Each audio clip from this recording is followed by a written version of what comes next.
Teknik pemeriksaan EEG pada anak.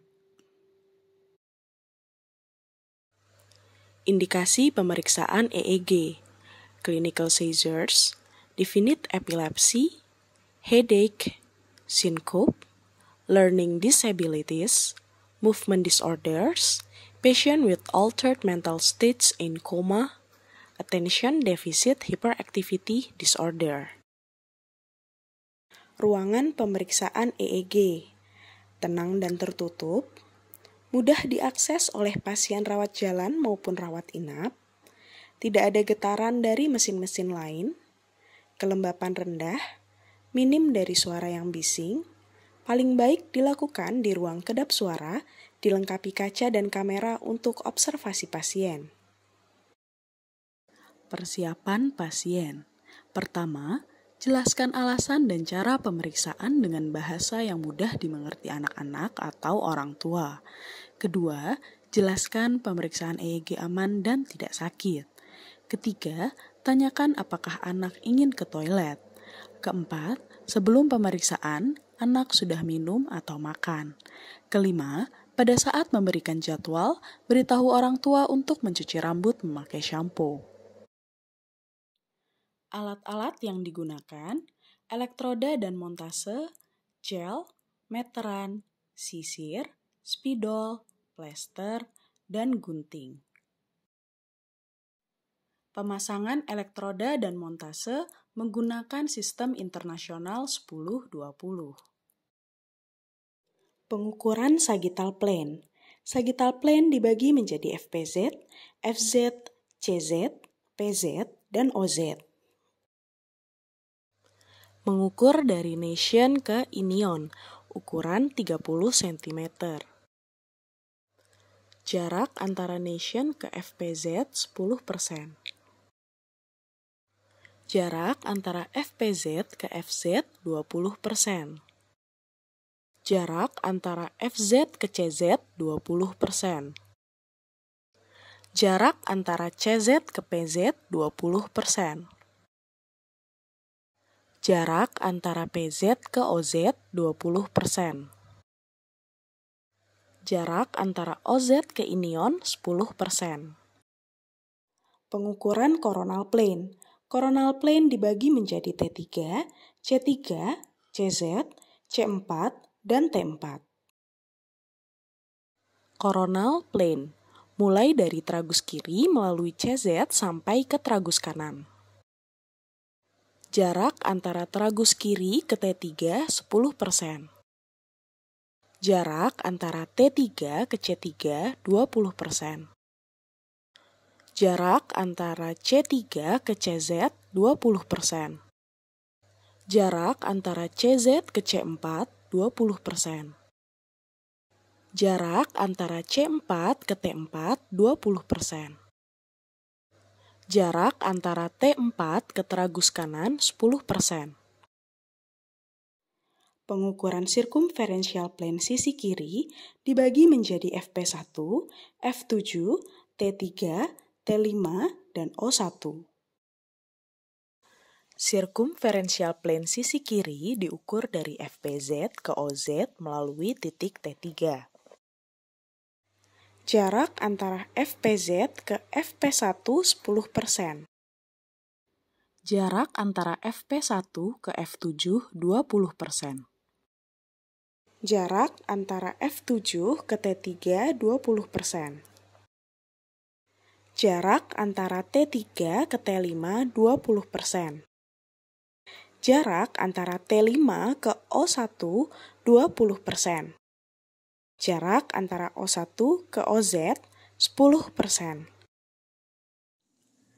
Sirkumferensial sisi kanan diukur dari FPZ ke OZ melalui titik T4 dan dibagi menjadi FP2, F8, T4, T6, dan O2.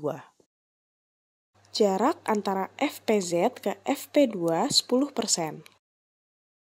Jarak antara FP2 ke F8 20%. Jarak antara F8 ke T4 20%. Jarak antara T4 ke T6 20%.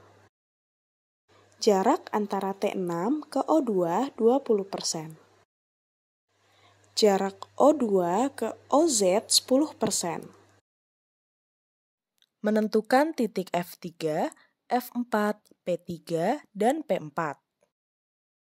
Titik F3 adalah 50% jarak dari F7 ke Fz. Titik F4 adalah 50% jarak dari F8 ke Fz. Titik P3 adalah 50% jarak dari T5 ke Pz. Titik P4 adalah 50% jarak dari T6 ke Pz. Prosedur pemeriksaan. Pertama, kalibrasi alat sebelum dan sesudah pemeriksaan. Kedua, periksa setting EEG.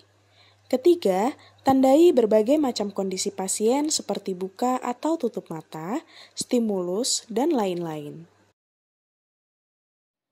Pemeriksaan dibagi menjadi: pertama, sadar, rileks, tutup mata 3-4 menit. Kedua, buka dan tutup mata 3-4 menit. Ketiga, stimulus fotik. Keempat, hiperventilasi. Kelima, tidur 20 menit. Keenam, sadar, rileks, tutup mata 3-4 menit. Total pemeriksaan 20 menit sadar, 20 menit tidur. Rekaman sadar, rileks, tutup mata. Bertujuan untuk memperoleh gelombang irama dasar. Dengan cara rekam pada saat pasien rileks, sadar, dan menutup mata. Secara aktif dengan meminta anak menutup mata atau secara pasif dengan menutup mata anak. Dilakukan selama 3-4 menit. Buka atau tutup mata. Bertujuan untuk mendapatkan gambaran alpha blocking atau perubahan gelombang alfa, yaitu asimetris atau tidak, paroksismalitas, dan alpha blocking paradoksal.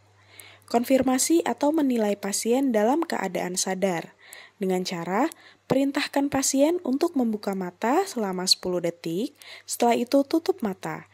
Catat kapan pasien membuka dan menutup mata.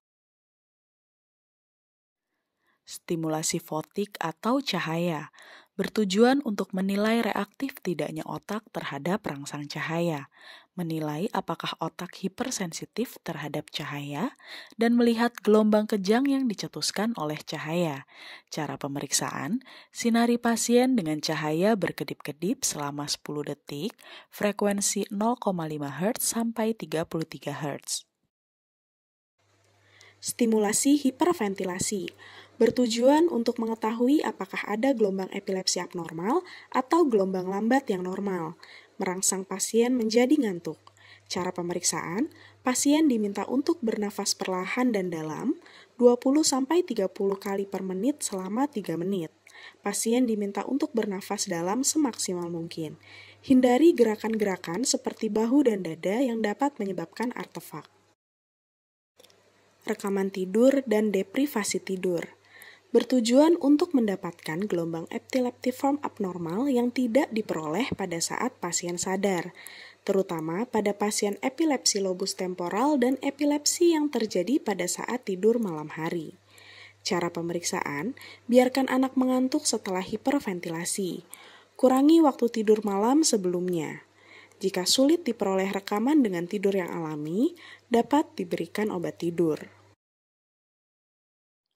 Hasil penyadapan dari elektroda akan terekam pada monitor dan gelombang, dideskripsikan menurut frekuensi, lokasi, voltase atau amplitudo, ritme, kontinuitas, dan status khas seperti bangun atau tidur. Hasil rekaman EEG dibaca dalam bentuk hard copy oleh konsultan neurologi anak. Prosedur pemeriksaan EEG telah selesai. Lepaskan elektroda, bersihkan kepala anak, bersihkan elektroda sebelum digunakan kembali.